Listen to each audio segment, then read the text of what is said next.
ज्ञानी ने अपने भाव से स्वभाव को वश किया है। तो जो उसका भाव है भगवत भाव है, सब जगह भगवान का भाव या सब जगह अपना आप करके देखता है, इस भाव से उसने अपने को वश में किया है, तो अपने स्वभाव को वश में कर पाता है। मनुष्य का स्वभाव वश में नहीं होता, और कभी कभी वो चाहता भी अपने स्वभाव को वश में करना, लेकिन कभी किन्हीं कारणों से वो स्वभाव के अधीन हो जाता है।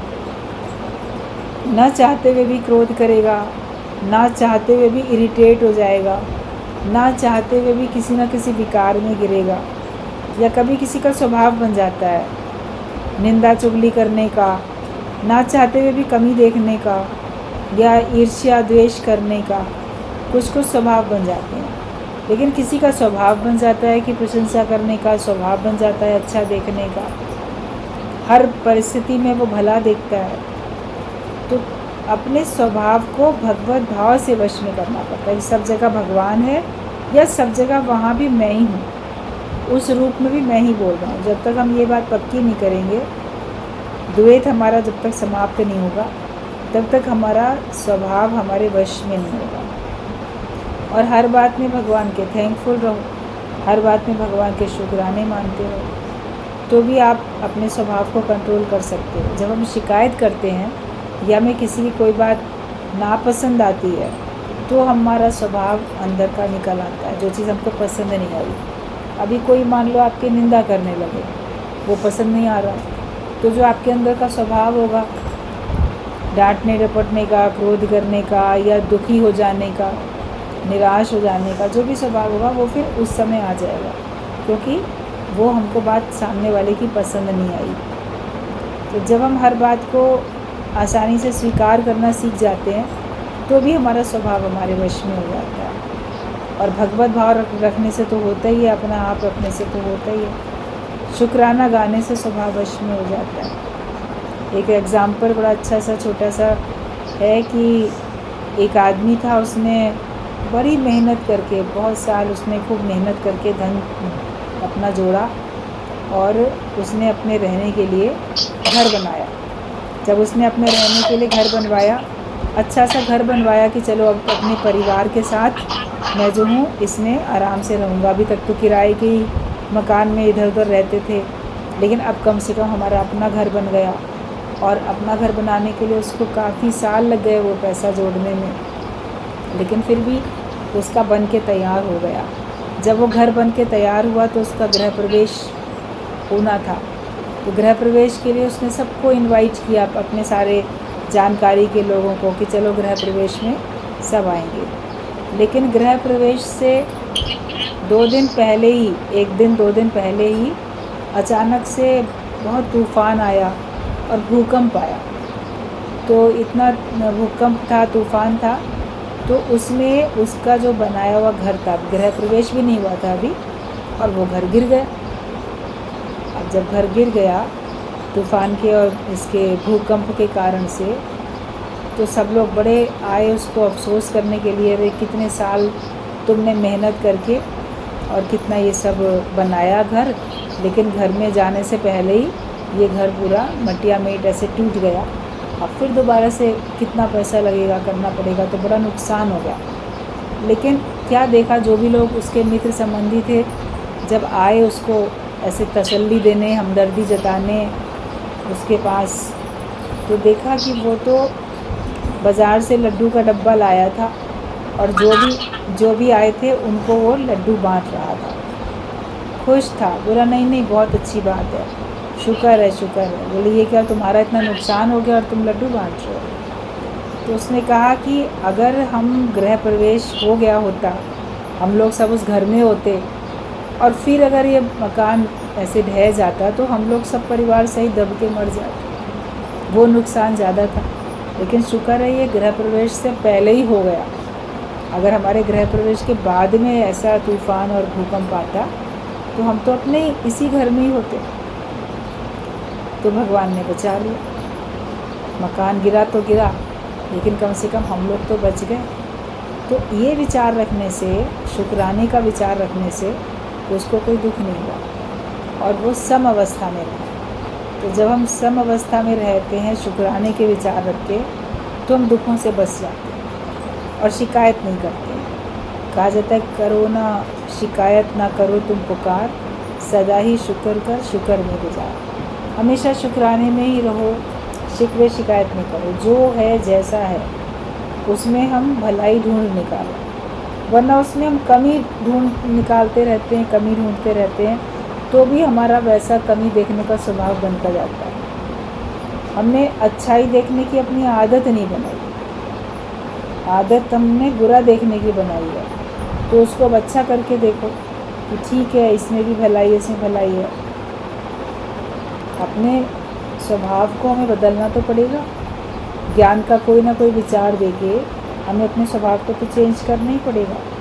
तो ज्ञानी अपने भाव से स्वभाव को वश में कर लेता है, भगवत भाव से, अपनेपन के भाव से अपने स्वभाव को वश में करता है। हम लोग को सबको ज्ञानी बनना है। कभी भी शिकायत नहीं करो, किसी भी चीज़ की कभी शिकायत नहीं करो। जो है उसके लिए थैंकफुल है। जिसने जो भी करके दे दिया, जैसा करके दे दिया, बोलो वेरी गुड, बहुत अच्छा किया। वो बोलेगा ये तुम्हारे लिए चीज़ लाए, तुमको पसंद है, बोलो हाँ बहुत पसंद, तुमको पसंद है मतलब हमको भी पसंद है। तो अपनी पसंद दूसरे की पसंद में लीन कर देते हैं। जो भी प्रेम करने वाले होते हैं अपनी पसंद को दूसरे की पसंद में लीन कर देते हैं, तो उनका प्रेम बना रहता है। तो हम भगवान से अगर प्रेम करते हैं तो जो भगवान की पसंद थी वो हमारे सामने आई। हमको पसंद नहीं लेकिन भगवान को तो पसंद है। हमारा वो स्थिति, परिस्थिति, वो हमारी सिचुएशन, वो सब भगवान को तो पसंद है, तभी तो भगवान हमारे सामने वो ला रहा है। तो जब भगवान को पसंद है कि इसको मैं ये परिस्थिति इसके सामने रखूं, ये परीक्षा रखूं, या ये मैं प्रलोभन के लिए माया रखूं, भगवान को जो पसंद आता है वैसा वो तुम्हारे जीवन में सामने करता है, तो तुमको भी वो पसंद आ जाए। जो तेरी इच्छा वो मेरी इच्छा, वही मेरी इच्छा है, और जो तेरी इच्छा वो मेरे लिए अच्छा, मेरे लिए यही अच्छा है। जब अच्छा करके देखोगे तब भगवान की मर्ज़ी में अपनी मर्ज़ी मिला सकोगे, लेकिन जब उसको बुरा करके देखेंगे तो भगवान की मर्ज़ी में अपनी मर्ज़ी नहीं मिला सकेंगे। तो इस प्रकार के ज्ञान के विचार रखने से हम अपने स्वभाव को वश में कर पाते हैं। और जैसे लोगों के बीच में बैठते हैं, धीरे धीरे करते करते वैसा स्वभाव आपका बन जाता है। शुरू में आप बहुत कंट्रोल करते हो, अंदर अंदर परेशान होते रहते हो, फिर कंट्रोल करते हो, फिर परेशान होते हो। लेकिन अगर आप लगातार काफ़ी समय तक किसी एक पर्टिकुलर स्वभाव वाले व्यक्ति के साथ रहोगे तो न चाहते हुए भी उसका स्वभाव आपके ऊपर आ जाएगा। और बुराई अधिक होती है, तेज़ी से फैलने वाली, संक्रमण करने वाली। तो गलत जो स्वभाव वाले लोग होते हैं उनके बीच में रहते हो तो उनका प्रभाव आपके ऊपर पड़ जाता है। आप बोलोगे मेरा तो अच्छा स्वभाव है, दूसरे का बुरा है, तो मेरा प्रभाव उस पर क्यों नहीं पड़ रहा है? लेकिन वो आपके बोलने से पहले ही अपना बोलना शुरू कर देता है। जैसे तोते वाला दृष्टांत चलता है कि बाज़ार से दो दोस्त थे, दोनों गए मार्केट से, तो एक एक तोता खरीद के ले आए।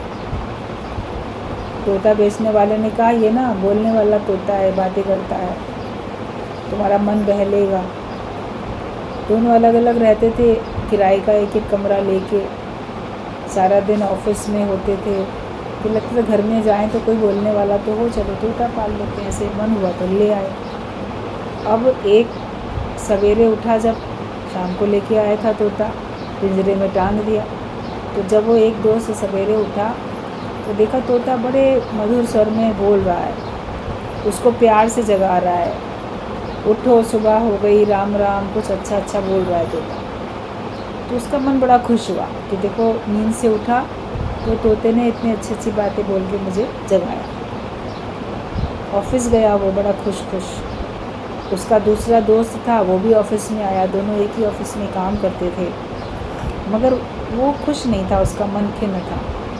बोले क्या बात है, हम लोग दोनों कल तोता लेकर गए थे, तुम्हारा तोता क्या क्या बातें कर रहा था तुमसे? बोला पता नहीं कैसा तोता मैं खरीद के लाया, सवेरे नींद से उठा भी नहीं था, उठ रहा था, उसने तो सवेरे ही मुझे गालियाँ देनी शुरू कर दी कि सुस्त आलसी उठो, निकम्मे उठो, क्या क्या बोलना शुरू कर दिया उसने। तो उठते के साथ ही तोते की ऐसी गालियाँ सुनने को पड़ी। ऐसा तोता है वो, अच्छी बात बोल ही नहीं रहा था, कोई भगवान का नाम भी नहीं ले रहा था। अब ये अगर मुझे गालियाँ ही देगा तो मेरा तो दिन बड़ा ख़राब हो जाएगा। क्या करूँ, अब जाके शिकायत करूँगा तोते वाले से। इसने कहा मेरा तोता तो बहुत अच्छा बोल रहा था। मतलब तोते वाले के पास कहाँ जाएंगे उसको ढूंढने देखने। तो ऐसा करो कि तुम अपना जो अच्छा वाला, जो अच्छी बातें बोल रहा था, वो तोता मुझे 2-4 दिन के लिए दे दो, ताकि वो अच्छा बोलेगा तो उससे ये भी अच्छा बोलना सीख जाएगा। बोला ठीक बात है। ऑफिस से जब वापस लौटे तो अच्छा जो बोलता था तोता, भगवान का नाम लेता था, उसने, दोस्त ने, वो अपना तोते का पिंजरा उसको पकड़ा दिया कि लो ये ले जाओ अपने घर में। तो फिर ये सवेरे अच्छी बात बोलेगा तो वो भी सुनेगा कि अच्छा बोलना चाहिए। अब उसके घर एक के बदले 2 तोते हो गए, एक अच्छा भगवान का नाम लेने वाला और एक गालियाँ देने वाला। अब सोया बड़े आराम से कि चलो ठीक है, सवेरे सवेरे ये अच्छा बोलता है तो वो भी अच्छा बोलेगा। अब इसी क्यूरियोसिटी में उसकी नींद खुल गई थी, लेकिन वो लेटा पड़ा था। तो देखें ये कैसे मीठा जगाया था इसने, मेरे दोस्त को ऐसे मुझे जगाएगा। लेकिन जैसा सवेरा हुआ और उसके जागने की थोड़ी सी आहट हुई, तो जो गालियाँ देने वाला तोता था उसने झट से गाली देनी शुरू कर दी पहले ही। तो फिर जो दूसरा था अच्छा बोलने वाला, वो भी गाली देने लगा। अब ये और परेशान, पहले तो एक ही तोता मुझे कड़वा बोलता था, एक ही तोता गाली देता था, अब दोनों मिलके गाली दे रहे हैं, ये क्या बात है।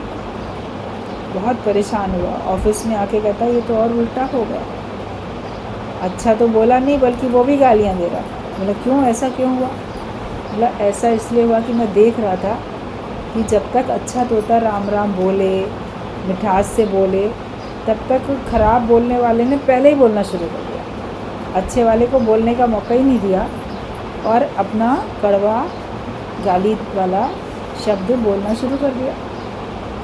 तो फिर वो भी उसके सुर में सुर मिलाने लगा, वो भी वैसे बोलने लगा।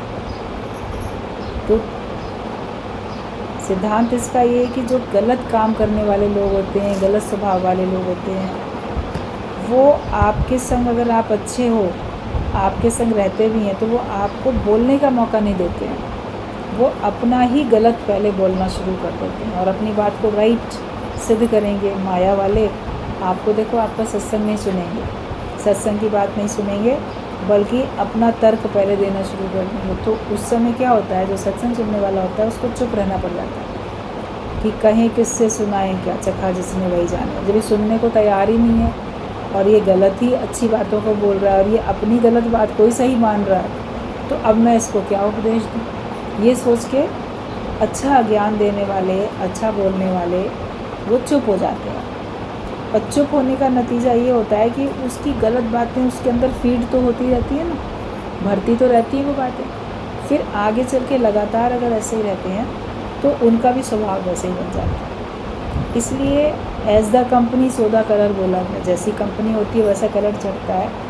लेकिन आप अकेले एक और माया वाले बहुत, या माया वाला एक भी अगर है ज़बरदस्त ऐसे आसुरी प्रवृत्ति का, जो कि आपको अवसर ही नहीं दे रहा है बोलने का और आपकी बात समझने को तैयार नहीं है, तो आपको अपने ऊपर बड़ी कृपा करनी पड़ेगी कि ये हमारे ज्ञान में नहीं आता तो हम इसके अज्ञान में क्यों जाएं। तो उस पर अपने पे बड़ी कृपा करनी पड़ेगी। लेकिन कई बार सहते सहते, चुप रहते रहते, कभी वो अंदर तक सबकॉन्शियस माइंड में उलझन भर जाती है और फिर वो आपके स्वभाव के रूप में इरिटेशन आपका निकलने लगता है। तो ऐसे में हमें अपनी कंपनी चेंज करनी चाहिए। हम सत्संगियों के बीच में जो प्रेम करने वाले लोग हैं, जो ज्ञान की बात बोलने वाले लोग हैं, उनके बीच में बैठें और हम माया वाले लोगों के बीच में ना बैठें। जब तक हम अपनी वो बाहर से कंपनी चेंज नहीं करेंगे, तब तक हमारा स्वभाव जो गलत पड़ गया, गुरु कितनी मेहनत से हमारे स्वभाव को अच्छा करता है और हम लापरवाही से, असावधानी से अपने सुंदर स्वभाव को भी खराब कर लेते हैं। तो उसके लिए आपको थोड़ा परिवर्तन करना पड़ेगा। अपने सत्संग के दायरे को बढ़ाओ, सत्संग के लोगों के बीच में बैठो, नए नए सत्संग के प्रेमी बनाओगे और अलग अलग जगह पे आप जाओगे तो फिर आपको उत्साह उमंग बढ़ेगा और आपका जो गलत लोगों के बीच में, माया वाले लोगों के बीच में फिर बैठने में जो स्वभाव था आपका हटेगा। इसीलिए क्राइस्ट को बोलना पड़ा कि जब जब मैं दुनियावी लोगों के बीच में गया तो वहाँ से कम इंसान बन के लौटा। मतलब जब आप सांसारिक लोगों के बीच में बैठते हो, सत्संगियों के बीच में नहीं बैठते, सांसारिक लोगों के बीच में आप अधिक बैठते हो, संबंधियों के बीच में या जो ज्ञानवान नहीं है उनके बीच में जब आप बैठते हो तो आपकी भी इंसानियत थोड़ी कम हो जाती है, आपके ऊपर भी उसका प्रभाव पड़ जाता है और फिर आपके निश्चय, आपकी स्थिति कम हो जाती है। और लगातार बैठने से लोग सोचते हैं घर वाले भी तो भगवान हैं, संबंधी भी तो भगवान है। वो उनका कहना गलत नहीं है, वो हैं, लेकिन अभी वो ज्ञानवान नहीं है और वो गुरुवान नहीं है। ना तो उन्होंने किसी को अपना गुरु बनाया, और अगर मान लो भूले भटके वो सत्संग सुनते भी हैं तो टीवी में सुन लिया, यहाँ सुन लिया, हाँ हमारे वो गुरु हैं उनसे मंत्र ले लिया, लेकिन गुरु की आज्ञा में, गुरु की निगाह में नहीं चलते। अगर हम गुरु की निगाह में रहेंगे तो गलत काम करने से बचेंगे। हम अंदर से मानेंगे कि ये मेरा गुरु है, मुझे इसकी बात को मानना है, आज्ञा मान सदा सुख पाए, और मुझे इसके हिसाब से चलना है। जब तक आप किसी को गुरु मान के उसके हिसाब से नहीं चलोगे तो आपका स्वभाव कैसे बदलेगा।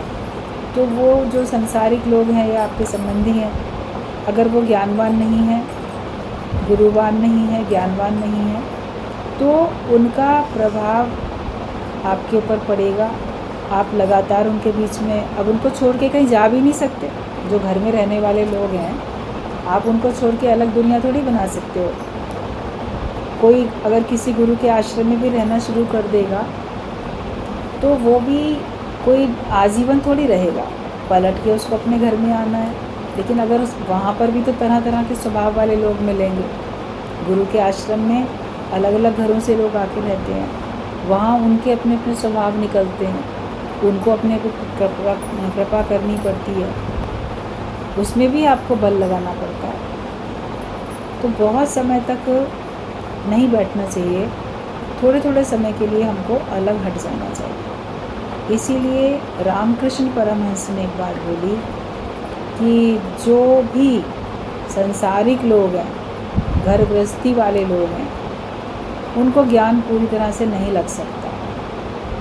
जो भी गृहस्थ में लिपायमान है कि हम पति पत्नी बच्चे ये सब हैं, तो और भी संबंधी हैं, तो उनको पूरा ज्ञान नहीं लगेगा। गृहस्थियों को पूर्ण ज्ञान नहीं लगने वाला,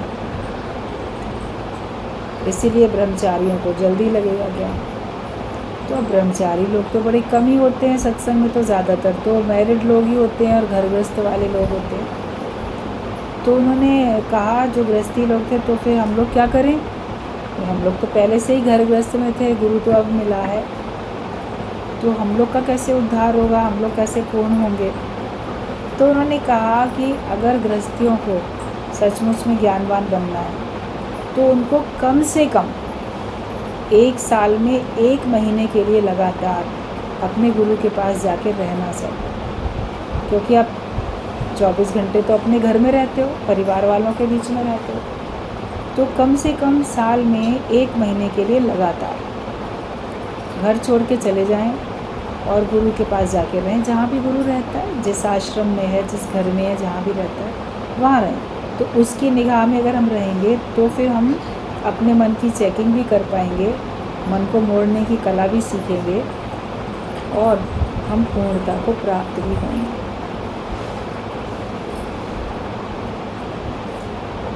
तो ये हमें देखना है कि हम क्या करते हैं, कैसे रहते हैं। अगर हम पूर्ण बनना चाहते हैं, तो अगर हम पूर्ण बनना भी चाहते हैं तो हमको अपना समय गुरु के साथ बिताने के लिए छूट के बैठना पड़ेगा। आप 1 घंटे के लिए सत्संग में आए, चले गए, 2 घंटे के लिए आए, चले गए, कभी सारा दिन के लिए भी आए तो चले गए, कभी किसी का बड़ा भाव उमड़ा तो वो 1 दिन रह के, 1 रात रह के चला गया, 2 दिन रह के चला गया। उसमें आपका स्वभाव नहीं चेंज हो सकता जब तक कि आप लगातार ज़्यादा समय तक नहीं रहे।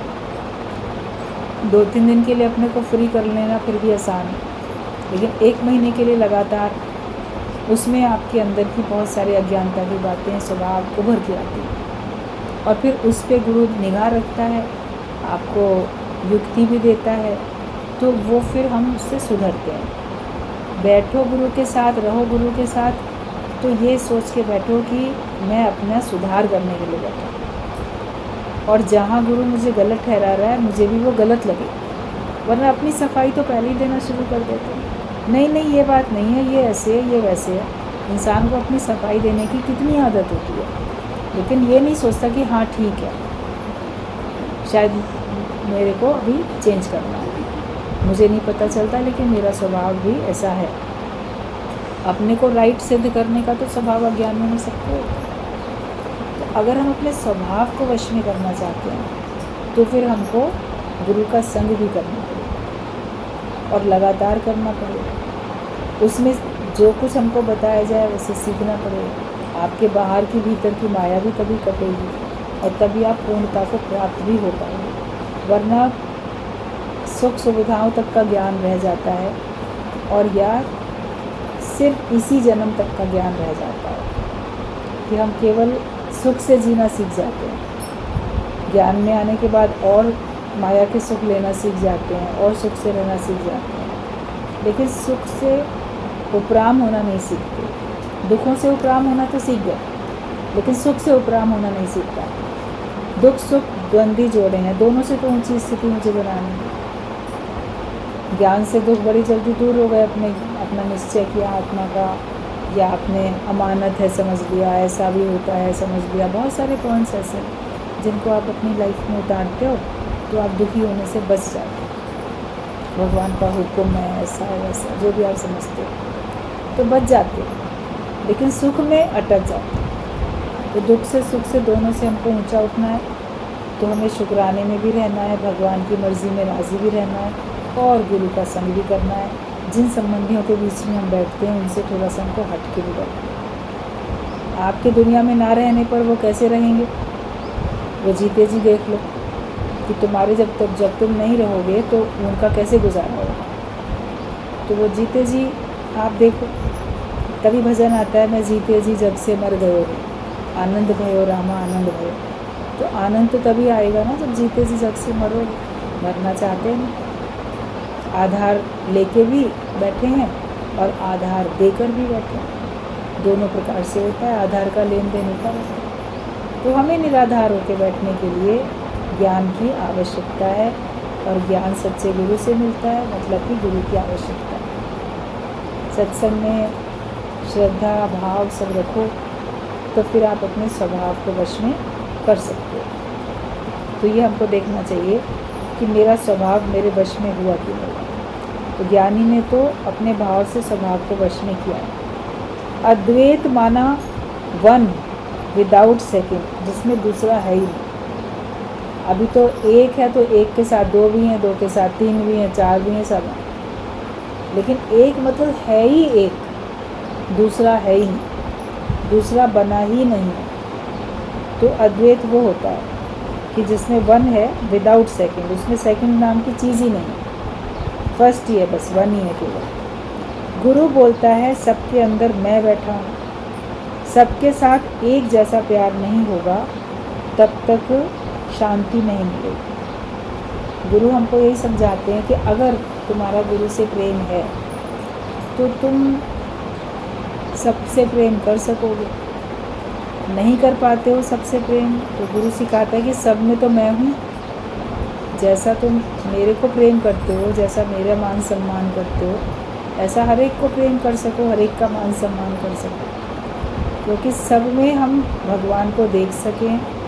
निराकार भगवान नहीं देख पाते हैं तो साकार गुरु को ही देख सकें। इस रूप में मेरा गुरु सामने है। एक बार एक सत्संगी थी, बहुत साल पुरानी बात है, सच्ची बात है। उसका लड़का था तो वो बहुत लड़ाई झगड़ा करता था घर में और ऐसे अपने माता पिता को ब्लैकमेल करे, दो 10 रुपये। अब 50 साल पुरानी बात है, उस समय 10 रुपये की भी काफ़ी वैल्यू होती थी। दादाजी के समय की बात है। तो लाओ 10 रुपये, नहीं दोगे तो ये रेडियो तोड़ दूँगा, नहीं दोगे तो घड़ी उठा के पटक दूँगा। ऐसे करता था। अब कौन रोज़ रोज़ ऐसे देख उसका कलह क्लेश। अब या तो उसको थोड़ी अकल कम थी, थोड़ा बुद्धि से मान लो मंद बुद्धि था क्या, तो वो लड़ाई झगड़ा लड़का, जवान टीनेजर लड़का वो करता था। और टीनेज में वैसे ही लोगों को गुस्सा बहुत आता है। तो अब वो जो उसकी माँ आती थी सत्संग में, वो बड़ी परेशान थी, रोज़ रोज़ ऐसे करता है, 10 रुपये दो तो निकल जाएगा, पता नहीं यार दोस्तों के संग क्या खा पी के खर्च करके आता है। अब इतना उनके पास था भी नहीं कि रोज़ 10 रुपये दें, क्या करें, परेशान होते थे। तो बात उसने अपनी समस्या रखी दादा भगवान के सामने। तो उन्होंने एक बात कही कि देखो, अगर मान लो हम सवेरे टहलने के लिए निकलते हैं, वॉक करने हम जाते हैं, और हम तुम्हारे घर के सामने से जाएं और हम तुम्हारे दरवाजे को खटखटा के तुमसे कहें लाओ 10 रुपये हमें दो, तो तुम हमें 10 रुपये दोगी कि नहीं दोगी? तो वो तो हंसने लगी, कहती है दादा आप अगर 10 रुपये मांगेंगे आप तो क्यों नहीं देंगे, आप तो कुछ लेते ही नहीं है, हम तो चाहते हैं गुरु को कुछ दें, आप लेते ही नहीं हैं। तो बोले कि अगर मैं तुमसे रोज़ 10 रुपये मांगूँ तो तुमको बुरा थोड़ी लगेगा। तो तुम आज से ये समझो कि तुम्हारा जो बेटा घर में लड़ाई झगड़ा करता है और तुमसे 10 रुपये मांगता है, तो दादा उस रूप में मेरे से 10 रुपये मांगता है। तुम ये सोच के मत दो कि मेरा ये बेटा मेरे से 10 रुपये मांग रहा है। तुम ये आज से विचार करो, इस रूप में तो गुरु आया है, इस रूप में दादा है, और ये मेरे से 10 रुपये मांग रहा है। तो प्यार से दे दो कि लो, भगवत भाव से, गुरु के भाव से दो, क्योंकि देने का भाव भी तो अलग अलग होता है। देने में आप इरिटेट होके देते हो, नफ़रत से देते हो, या प्यार से देते हो, किस भावना से देते हो वो आपको पता चलता है। श्रद्धा भावना से अर्पण करते हो कि नहीं, या खींच के अर्पण करते हो। तो खींच के श्रद्धा रहित अगर कोई दान होता है तो वो तामसी दान होता है। अभी श्रद्धा से अगर आप कहीं मंदिर में अपनी मर्ज़ी से कुछ चढ़ाते हो, धन दौलत, तो वो आपको खुशी देती है। वहीं पे वहाँ का कोई लालची पंडित पुजारी हो, बोले नहीं इतने रखो, ये रखो, तो आपको देने तो पड़ेंगे, मगर आप अंदर से खींच के दो तो व्यर्थ है। तो देने का भी भाव अलग होता है। तो बिल्कुल ऐसे भाव से दो कि जैसे मैं गुरु को अर्पण कर रहा हूँ। तो वो खुश हो गई। उसने अगले दिन, जैसे लड़के की आदत थी मांगने की, तो उसने बड़े प्यार से पहले निकाल के रखा कि लो दादा लो, यही मन में बोली कि चलो मैं दे रही हूँ। तो दे दिया उसको। अब वो सोचने लगा कि आज तो बिना चीख पुकार मचाए, बिना लड़ाई झगड़ा किए आसानी से मिल गया 10 रुपये। और उसके चूँकि देने वाले माँ के भाव भी बदले हुए थे, तो उससे उसको आश्चर्य भी हुआ। खैर ले लिया उसने, चला गया। 2-3 दिन तक यही चलता रहा। वो नहीं शिकायत करे, नहीं लड़ाई झगड़ा करे। माँ जो थी कुछ बोले ही ना, बड़ी प्यार से हाँ हाँ ले लो, खुशी खुशी दे दे। तो उसको अपनी माँ के व्यवहार में और भाव थे चेंज। तो वो जब दिखे तो बड़ा वो आश्चर्य में पड़ गया लड़का। फिर 3-4 दिन के बाद कहता है चलो रखो अपने पैसे अपने पास ही रखो, मुझे नहीं चाहिए। तो उसने मांगना ही बंद कर दिया। ना तो उसने लड़ाई झगड़ा किया फिर, और ना उसको ब्लैकमेल किया कि ये मैं तोड़ दूंगा, मुझे ये करो वो करो। केवल एक गुरु का भाव रखा कि इस रूप में गुरु है, और गुरु ने युक्ति बताई थी। ये नहीं कि आप अपनी मर्ज़ी से इस रूप में गुरु है किसी के साथ देते जाओ, तो वो तो आप मोह से या लिहाज से या किसी स्वार्थ से करोगे। लेकिन गुरु जो युक्ति बताता है उस पर अगर चलते हैं तो उससे फ़र्क पड़ जाता है। तो वो लड़का जो था फिर कलह क्लेश करनी, लड़ाई झगड़ा करना उसने बंद कर दिया, और ये भी खुश हो गए। तो बोले देखो कितना फ़र्क पड़ा। सच्चा ही किस्सा है ये, कोई मनगढ़ंत कहानी नहीं है, दृष्टांत नहीं है। गुरुजी बताते थे इस बात को। तो कैसे हमारे भाव जब बदल जाते हैं, तो अच्छे भाव रखने से हर रूप में भगवान है, तो फिर हम उसी तरह से व्यवहार करते हैं। तो वही बोला कि गुरु बोलता है सबके अंदर मैं बैठा हूँ, और सबके साथ एक जैसा प्यार नहीं होगा तब तक शांति नहीं मिलेगी। तो हर एक के अंदर गुरु बैठा है, ये सोचो। और हमको सबसे एक सा प्यार करना है। अगर हम सबसे एक सा प्रेम नहीं कर सकेंगे तो हमारा ही मन अशांत रहेगा, दूसरे का कुछ नहीं बिगड़ेगा। आप उसको प्रेम करोगे ठीक है, नहीं प्रेम करोगे तो तुम अपने रास्ते, वो अपने रास्ते। वो तो कुछ नहीं करेगा, लेकिन तुम्हारे अंदर अगर सबके लिए प्रेम नहीं होगा तो तुम्हारे मन में शांति नहीं आएगी। अपने मन की शांति के लिए, अपने मन के सुख के लिए, अपने मन के आनंद के लिए हमें सबसे एक समान प्रेम करना ही होगा, और कोई दूसरा उपाय नहीं। अगर हम भेदभाव रखेंगे तो फिर हमारा ही मन अशांत रहने वाला है। जब तक सबके साथ एक जैसा प्यार नहीं होगा तब तक शांति नहीं मिलेगी। अहमता, ममता और कर्ता का रोग भी नहीं जाएगा। जो 3 प्रकार के रोग बोले जाते हैं, अहमता का, ममता का और कर्तापनी का, तो जब तक हम सबसे एक समान भाव नहीं रखेंगे, एक समान प्यार नहीं करेंगे, तो तब तक ये अहमता, ममता, कर्तापनी के रोग भी नहीं जाएंगे। मैं कुछ हूँ, अहमता, और ये मेरे हैं तो उनसे ममता, और मैं इनके लिए कर रहा हूँ तो ये कर्तापनी। तो ये कैसे आता जाएगा अगर हम सबको एक समान नहीं देखेंगे। तो तीनों रोगों को अगर हमको मिटाना है तो भी हमको सबसे एक सा प्यार करना ही होगा। और 3 प्रकार की कृपाएं हैं। एक तो भगवान ने कृपा करके तुमको सुंदर शरीर दिया, मनुष्य शरीर मिला, ये भगवान की बड़ी कृपा है। दूसरी गुरु की कृपा। बरसात केवल 4 महीना बरसती है, लेकिन गुरु तो रोज़ अनमोलक वचनों की वर्षा करता है। तो गुरु की कृपा है जो हमको ज्ञान सुनाता है, हमको अपना बनाता है। तीसरी अभी अपनी कृपा, तुम अपने ऊपर करो, अपने ऊपर कृपा करो। तीसरी कि जो गुरु वचन सुनाए उसको जीवन में धारण करो, उसको अपने जीवन में उतार लो, उसमें कुतर्क नहीं करो, काटो नहीं। कभी भी गुरु की जो वाणी ज्ञान की चलती है उसको बिल्कुल नहीं काटना चाहिए। शास्त्रों में भी जो वचन लिखे होते हैं उनको भी नहीं काटना चाहिए। कहा जाता है उनमें चेंज नहीं करना चाहिए। इवन कॉमा जहाँ लगा है वहीं कॉमा लगाओ, फुल स्टॉप जहाँ लगा है, विराम जहाँ पर है वहीं लगाओ, उसको भी परिवर्तित नहीं करना चाहिए। शास्त्रों के लिखे शब्दों को, उनको एज इट इज़ ही रखो। और जो गुरु हमको वचन बताता है उसको भी काटो नहीं, उसको भी एज इट इज़ मान लो, उसमें कुतर्क नहीं करो। कोई तर्क करता है, बहस, और कोई तो बिल्कुल कुतर्क करता है कि बस तुम टोटल गलत हो और मैं ही टोटल सही हूँ, ऐसा किसी का भाव होता है। तो वो अगर करोगे तो जैसे आप अपने ऊपर कृपा नहीं कर रहे। अपने ऊपर कृपा यही है कि जो गुरु ज्ञान देता है उस पर अपनी स्थिति बन जाए, हम बिल्कुल वैसे ही चलें, और उसमें चाहे मेरा नफ़ा हो चाहे नुकसान। लगेगा गुरु की बात मानने से मेरा नुकसान पड़ गया, तो माया का ही नुकसान पड़ेगा इसी जन्म में, इन्हीं संबंधियों के द्वारा जो आपको कुछ है लेन देन, उसमें थोड़ा नुकसान होता हुआ दिखेगा। लेकिन तुम बड़े लाभ में आओगे कि तुमको मोक्ष मिलेगा और तुमको परमात्मा की प्राप्ति हो जाएगी। आवागमन के चक्कर से हमेशा के लिए हमारा छुटकारा हो जाएगा। तो अपने ऊपर कृपा करनी हमको बहुत ज़रूरी है कि गुरु के एक एक वचन को अमल में लाओ। रोज़ अपनी दृष्टि को चेंज करो, अपनी जो नज़र है उसको रोज़ बदलते चले जाओ। पहले ये नज़र जगत देखती थी, अब ये नज़र जगदीश को देखे, भगवान को देखे। भगवत भाव रखो, भगवान देखने वाली नज़र रखो। और जो भी ज्ञान हम सुनते हैं उसको आज अगर कोई बात सुनी है तो आज से ही जीवन में उतारो। कल परसों के लिए क्यों छोड़ देते हो? बातें तो बहुत अच्छी हैं लेकिन अभी नहीं उतार सकते जीवन में, बाद में उतारेंगे। तो बाद में क्यों उतारोगे, अभी क्यों नहीं उतार सकते जीवन में? उन बातों को व्यवहार में अभी से क्यों नहीं ला सकते? क्योंकि तुमको माया के रस पड़े, तुमको माया का सुख सही लग रहा है।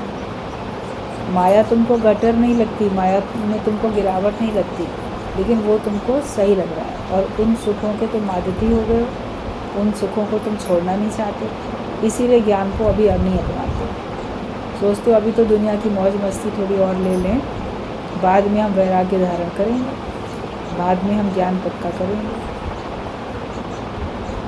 तो बाद तो कभी आती नहीं, हमेशा आप रोज़ यही बोलते रहो तो फिर आपका कभी भी उद्धार होने वाला नहीं। तो रोज़ अपनी दृष्टि को चेंज करो। B clean rather than clever. चालाक नहीं बनो लेकिन साफ दिल बनो। सरल साफ बनो, हृदय को साफ रखो, स्वच्छ रखो, क्लीन करो अपने आप को, हृदय को। लेकिन क्लेवरनेस नहीं होनी चाहिए, क्लेवर नहीं बनो। चतुर चालाक बन के रहते हैं, ऊपर से अच्छा दिखाते हैं, अंदर अंदर घात करते रहते हैं। ये संसार वाले होते हैं, सोचते हैं हमने बड़ी चालाकी करके ना अगले को बेवकूफ़ बना दिया। अगले को बेवकूफ़ नहीं बनाया, लेकिन जिन्होंने भी चतुराई चालाकी की, उन्होंने अपना जन्म मरण तैयार किया, अपना कर्म बनाया और अपने को ही धोखे में रखा। ये माया की चालाकी चतुराई आपको 84 लाख योनियों में ले जाएगी, आपसे बुरे कर्म कराएगी और बुरे कर्म का फल दुख, नरक, ये सब भोगना पड़ेगा। तो नुकसान तो आपने ही किया, किसी को आपने मूर्ख नहीं बनाया, लेकिन आपने अपने को महामूर्ख बना दिया। तो चतुराई चालाकी नहीं रखो, लेकिन अंदर में रखो सफाई, साफ मन अपने की करो सफाई, फिर देवेगा प्रीतम दिखाई। और चतुराई अगर रखनी भी है, क्लेवरनेस रखनी भी है, होशियारी रखनी भी है, तो वो होशियारी परमात्मा को पाने के लिए इस्तेमाल करो, ना कि माया को पाने के लिए, माया के सुख पाने के लिए। भगवान ने तुमको सारे विकार दिए, मन बुद्धि दिया, समझदारी चालाकी होशियारी जो भी दिया, उन सब का सदुपयोग हो जाए ना, कि उन सब की सहायता से हम भगवान की प्राप्ति कर लें। अज्ञानता से छूटने में उसका इस्तेमाल करो। आप तो अज्ञानता में लिप्त रहने के लिए उसका इस्तेमाल करते हैं, माया से छूटना नहीं चाहते। माया से छूटने के लिए इस्तेमाल करोगे तो बात बनेगी।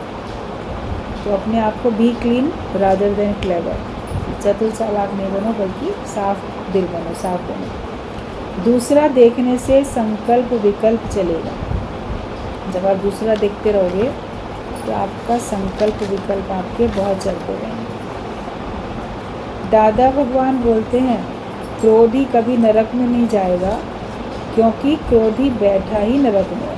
क्रोध जो करता है तो वो तो जैसे नरक की आग में खुद ही जल रहा है, तो उसको किसी नरक में नहीं जाना पड़ेगा, वो तो बैठा ही नरक में। अदर इज़ हेल, द्वैत ही नरक है, दूसरा देखना ही नरक है। क्रोध भी दूसरा देखकर ही तो करते हो, तो फिर हमें किसी और नरक में जाने की ज़रूरत नहीं पड़ने वाली। हम 24 घंटे नरक जैसे कष्ट का अनुभव करते ही चले जाते हैं जब हम क्रोध में रहते हैं।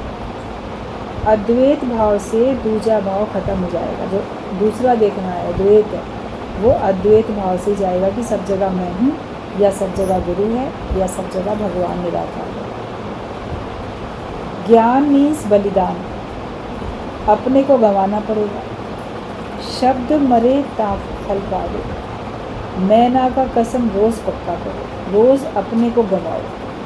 वे ज्ञान जो है वो बलिदान मांगता है, तो हम किसी और को बलिदान कर रहे हैं, किसी और की कुर्बानी करें, लेकिन ज्ञान क्या कहता है कि तुम अपने को बलिदान करो, अपनी कुर्बानी करो। लोग कुर्बानी में बकरे का गला काट देते हैं जाके, या बलिदान करना होता है तो कहते हैं चलो हम अपने शरीर को बलिदान कर दिया देश की रक्षा के लिए, इसके लिए प्राण अपने दे दिए।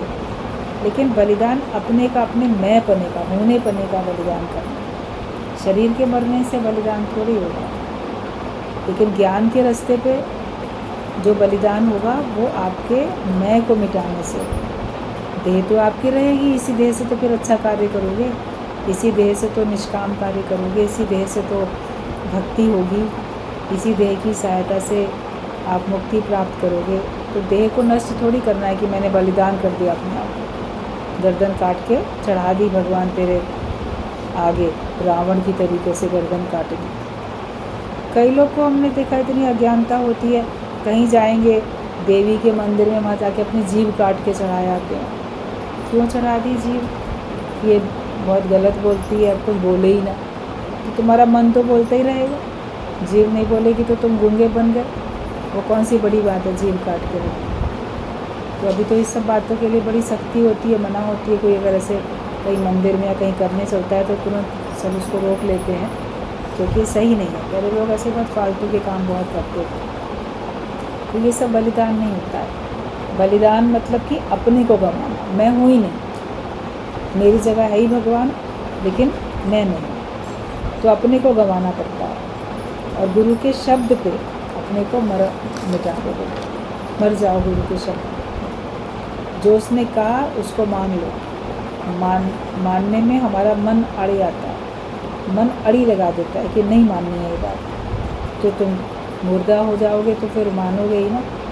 जीवित हो, मन जीवित है तभी तो मानने से मना करता है, लेकिन जिसका मन अमन हो चुका है तो वो तो बात को मानेगा। तो हमें अपने को गंवाना है।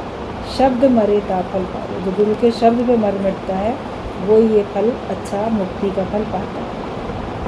अपने को रोज़ गंवाओ, ये नहीं कि आज मिटा दिए। कोई बोलेगा कब तक मिटते रहेंगे, कब तक नम्रता करते रहेंगे, कब तक मिटते रहेंगे, कब तक मरते रहेंगे। एक बार मर गए तो बार बार मरना थोड़ी पड़ेगा। मुर्दा बोलेगा मैं कब तक मरता रहूँगा, वो तो मर गया तो मर ही गया, उसकी मैं मिट गई। अहमता ममता करता तीनों रोगों से छूटना है तो हमारी अहमता मैं हूँ ख़त्म हो गई। फिर बाद में अब कौन ये बोलेगा कि मैं कब तक मरता रहूँगा। जो ये बोल रहा है जीव वो मिटा ही नहीं है, तभी तो बोल रहा है। लेकिन अब जो मिट चुका होगा वो तो आनंद में रहेगा, वो फिर एक शब्द भी ऐसा नहीं बोलेगा।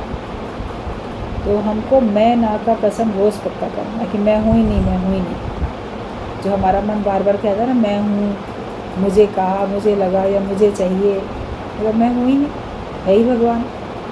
भगवान की ज़रूरत कुछ है ही नहीं, और भगवान की ज़रूरत को भक्त अपने आप पूरे करते हैं, भगवान किसी भी रूप में पूरा करते हैं। तो हमें अपने को गंवाना है। छोटी मैं करने से कर्ता भाव आ जाएगा, कर्ता भाव से अहंकार आएगा। जो शरीर की मैं करते हैं इससे कर्तापना आता है और अहंकार हमारा बढ़ता है। हर एक कर्म ज्ञान सहित होना चाहिए, दूसरे का नहीं, अपना सुधारक बनना है। ज्ञान पहले पक्का करो फिर कोई कर्म करो, ज्ञान सहित कर्म हो। ज्ञानी को किस तरह कर्म करने चाहिए वैसे ही कर्म हो, और हमें अपने को सुधारना है, दूसरे को नहीं, लेकिन हमें अपने को सुधारना है। जो एक बार जाग जाता है वो फिर कभी सोएगा नहीं। अगर आप आत्म जागृति में एक बार सच्ची तरीके से आ गए तो फिर तुम कभी अज्ञानता की नींद में सोओगे नहीं, और वो फिर जन्म मरण से छूट जाएगा। गुरु तुमको हाईएस्ट बनाता है, गुरु तुमको सबसे हाईएस्ट, सबसे ऊंचा, ऊंचे पे ऊंचा भगवान, वो हमको गुरु बना देता है। गुरु की बात मान के अपने आप को हर बात से छुड़ाओ तो फिर गुरु हमको सबसे उपराम कर देगा और हम सबसे ऊंचे से ऊंचे बन जाएंगे, और हम जन्म मरण के चक्कर से भी छूट जाएंगे। ये पत्र पूरा हो गया।